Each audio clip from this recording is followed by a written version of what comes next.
ರಾಮ ಮಂದಿರ ಹೋರಾಟದ ಬಗ್ಗೆ ಕರಸೇವಕರು ಮಾತನಾಡಿದ್ದಾರೆ. ಬೆಳಗಾವಿಯಲ್ಲಿ ವಿಎಚ್ಪಿ ಮುಖಂಡ ಕೃಷ್ಣ ಭಟ್ ಸ್ಫೋಟಕವಾದಂಥ ಮಾಹಿತಿಯನ್ನು ಕೊಟ್ಟಿದ್ದಾರೆ. ರಾಮ ಮಂದಿರ ಹೋರಾಟದ ಹಿನ್ನೆಲೆ ಆ ನೆನಪುಗಳನ್ನು ಹಂಚಿಕೊಂಡಿದ್ದಾರೆ. ಆದರೆ ಸ್ಫೋಟಕವಾದಂಥ ಮಾಹಿತಿ ಕೊಟ್ಟಿದ್ದಾರೆ ವಿಎಚ್ಪಿ ಮುಖಂಡ ಕೃಷ್ಣ ಭಟ್ ಅವರು.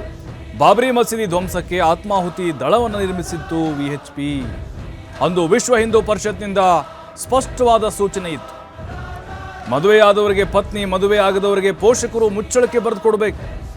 ನನ್ನ ಪತಿ ಅಥವಾ ಮಗ ಬಲಿದಾನವಾದರೂ ನಮಗೆ ಬೇಸರವಿಲ್ಲ ಅಂತ ಮುಚ್ಚಳಿಕೆ ಬರೆದು ಕೊಡಬೇಕಾಗಿತ್ತು.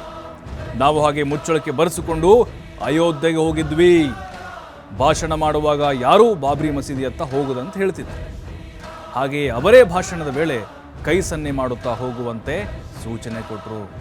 ಆಯುಧವಿಲ್ಲದೆ ಮಾಡಿದ ಕೆಲಸದ ಹಿಂದೆ ಯಾವುದೋ ಒಂದು ಶಕ್ತಿ ಇತ್ತು.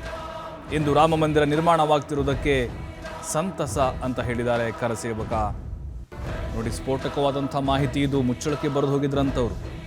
ನಿನ್ನ ಹೆಂಡತಿಗೂ ಅಥವಾ ನಿನ್ನ ಮಗನಿಗೇನಾದರೂ ನಾವು ಜವಾಬ್ದಾರಿ ಅಲ್ಲ ಅಂತ, ಪ್ರಾಣಕ್ಕೇನಾದರೂ ಆದರೆ. ಅವತ್ತಲ್ಲಿ ಭಾಷಣ ಮಾಡುವಾಗ ಮುಖಂಡರು ಭಾಷಣ ಮಾಡ್ತಾ ಮಾಡ್ತಾ ಸೂಚನೆ ಕೊಟ್ಬಿಟ್ರಂತೆ, ಧ್ವಂಸ ಮಾಡಿ ಅಂತ. ನೋಡಿ, ಇದು ಅಲ್ಲಿ ಹೋರಾಟದಲ್ಲಿ ಭಾಗಿಯಾದಂಥವ್ರು ಕೃಷ್ಣ ಭಟ್ ಅವ್ರು ಹೇಳಿದ್ದು. ಇನ್ನು ಇದೇ ವಿಚಾರಕ್ಕೆ ಸಂಬಂಧಪಟ್ಟಂತೆ ವಿಎಚ್ಪಿ ಮುಖಂಡ ಕೃಷ್ಣ ಭಟ್ ಜೊತೆಗೆ ನಮ್ಮ ಪ್ರತಿನಿಧಿ ಶ್ರೀಧರ್ ಚಿಟ್ಚಾಟ್ ನಡೆಸಿದ್ದಾರೆ, ನೋಡೋಣ. ಅಯೋಧ್ಯೆಯಲ್ಲಿ ಶ್ರೀರಾಮನ ಜನ್ಮಭೂಮಿ ಇದೆ. ಈ ವಿಚಾರವಾಗಿ ನಡೆದಂಥ ಕರಸೇವಕರ ಹೋರಾಟ ಇದೆ. ಆ ಹೋರಾಟದ ಬಗ್ಗೆ ಮಾತನಾಡೋದಕ್ಕೆ ನಮ್ಮ ಜೊತೆ ಸ್ವತಃ ವಿಶ್ವ ಹಿಂದೂ ಪರಿಷತ್ನ ಪ್ರಮುಖರು ಮತ್ತು ಕರಸೇವೆಯಲ್ಲಿ ತೊಡಗಿಸಿಕೊಂಡಂಥ ಕೃಷ್ಣಾಜಿ ಭಟ್ ಅವರು ಇದ್ದಾರೆ. ನಮ್ಮ ಜೊತೆ ಅವ್ರು ಮಾತಾಡೋಣ. ಇವತ್ತು ಅಯೋಧ್ಯೆಯಲ್ಲಿ ಶ್ರೀರಾಮನ ಪ್ರಾಣ ಪ್ರತಿಷ್ಠಾಪನೆ ಆಗ್ತಾಯಿದೆ. ತಾವು ಕೂಡ ಕರಸೇವೆಯಲ್ಲಿ ಭಾಗವಹಿಸಿದಂಥವ್ರು. ಬೆಳಗಾವಿ ಜಿಲ್ಲೆಯಿಂದ 8 ಜನ ಹೋಗಿದ್ರಿ. ಯಾವ ರೀತಿ ಇತ್ತು ಅದನ್ನು? 17 ಜನ ಹೋಗಿದ್ವಿ. ಆ ಸಂದರ್ಭದಲ್ಲಿ ನನಗೆ ಗೊತ್ತಿದ್ದಂಗೆ, ಅದು ಗೊತ್ತಿಲ್ಲದೆ ನಾನು ತುಂಬ ಟ್ರೈನಲ್ಲಿ ತುಂಬ ಜನ ಇದ್ದರು. ಆದರೆ ನಮ್ಮದು ವಿಶ್ವ ಹಿಂದೂ ಪರಿಷತ್ತಿನ ವತಿಯಿಂದ ಆವಾಗ ನೋಂದಣಿ ಮಾಡಿ ನಾವು ಹೋಗಿದ್ದೀವಿ. 17 ಜನ ಹೋಗಿದ್ವಿ. ಇಲ್ಲಿಂದ ಹೇಗೆ ಬಿಟ್ರಿ? ಹೇಗಿತ್ತು ಆ ಕರ ಚಳವಳಿ? ಯಾವ ರೀತಿ ಇತ್ತು ನಮ್ಮ ಕರಸೇವಕರಿಗೆಲ್ಲ? ಆಗ ವಿಶ್ವ ಹಿಂದೂ ಪರಿಷತ್ನಿಂದ ಯಾರ್ಯಾರು ಹೋಗ್ತಾರಲ್ಲ, ಯಾರಿಗೆ ಮದುವೆ ಆಗಿದೆ ಅವರು ಹೆಂಡತಿ ಮುಚ್ಚಳಿಕೆ ಬರೆದು ಕೊಡಬೇಕು.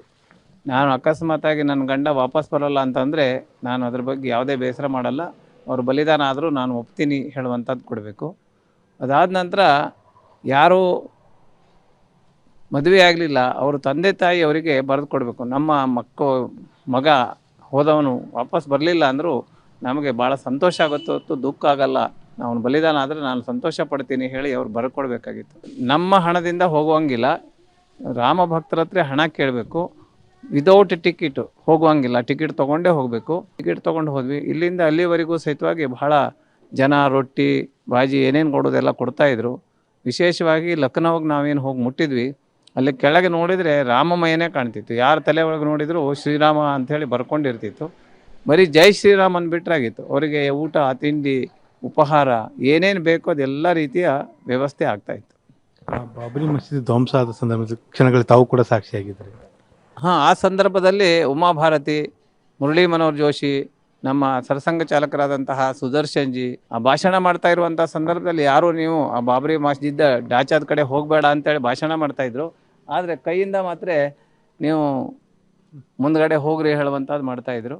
ನಮ್ಮ ಭಾಗ್ಯ ಅವರಿಗೆ ಆತ್ಮಾಹುತಿ ದಳ ಅಂತ ಮಾಡಿದರು. ಆತ್ಮಾಹುತಿ ದಳ ಅಂತಂದರೆ ನೀವು ಹೋದರೆ ಮತ್ತೆ ವಾಪಸ್ ಬರ್ತಿರಲಿಲ್ಲ ಹೇಳುವಂಥದ್ದು.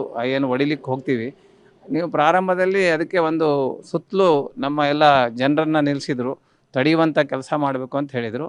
ಆಮೇಲೆ ಯೋಜನೆ ಮೊದಲೇ ಮುಂಚಿತವಾಗಿ ಮಾಡಿ ಯಾರು ಒಂದೆರಡು ಜನ ತಡೆದಂಗೆ ಮಾಡಬೇಕು, ಇನ್ನೊಂದೆರಡು ಜನ ಒತ್ತದಂಗೆ ಮಾಡಬೇಕು, ಈ ರೀತಿ ಹೋಗ್ತಾಯಿದ್ರು. ಇದು ಯಾವುದೋ ಒಂದು ಶಕ್ತಿ ಕೆಲಸ ಮಾಡಿದೆ. ಯಾಕೆಂದರೆ ಯಾವುದೇ ಆಯುಧ ಇಲ್ಲದೆ ಇಷ್ಟು ದಪ್ಪ ಗೋಡೆಯನ್ನು ತೆಗೆಯೋದು ಅಂತಂದರೆ ಇದೇನು ಸಾಧಾರಣ ಕೆಲಸ ಇಲ್ಲ.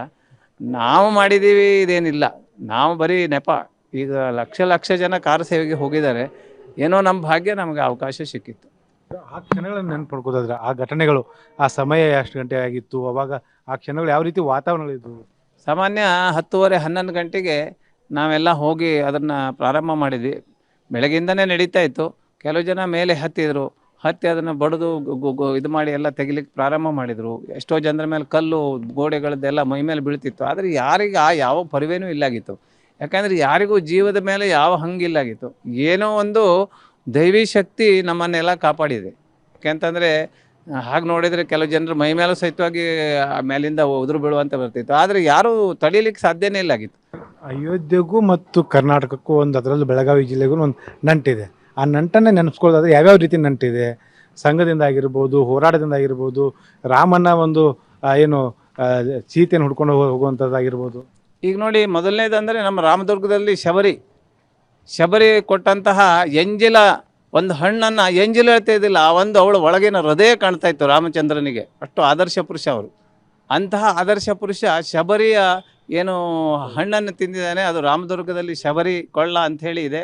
ಅಲ್ಲಿ ಪ್ರತಿ ವರ್ಷ ನಮ್ಮ ವಿಶ್ವ ಹಿಂದೂ ಪರಿಷತ್ತಿಂದ ಹನುಮಾನ್ ಚಾಳೀಸು ಬಹುದೊಡ್ಡ ಪ್ರಮಾಣದಲ್ಲಿ ನಡೀತದೆ. ಇದು ಒಂದು ನಂಟು. ಎಲ್ಲರಲ್ಲೂ ಏನು ವಿನಂತಿ ಮಾಡ್ತೀನಿ ಅಂತಂದರೆ, ನಾನು ಹೇಳುವಂಥ ಆಸೆ ಅಪೇಕ್ಷೆ ಇಳ್ದೇನೆ ನಾನು ಶರಣಾಗತನಾಗಿ ರಾಮನ ಸೇವೆ ಮಾಡ್ತೀನಿ ಹೇಳುವಂತಹ ಭಾವದಿಂದ ನಾವು ಕೆಲಸ ಮಾಡಬೇಕು.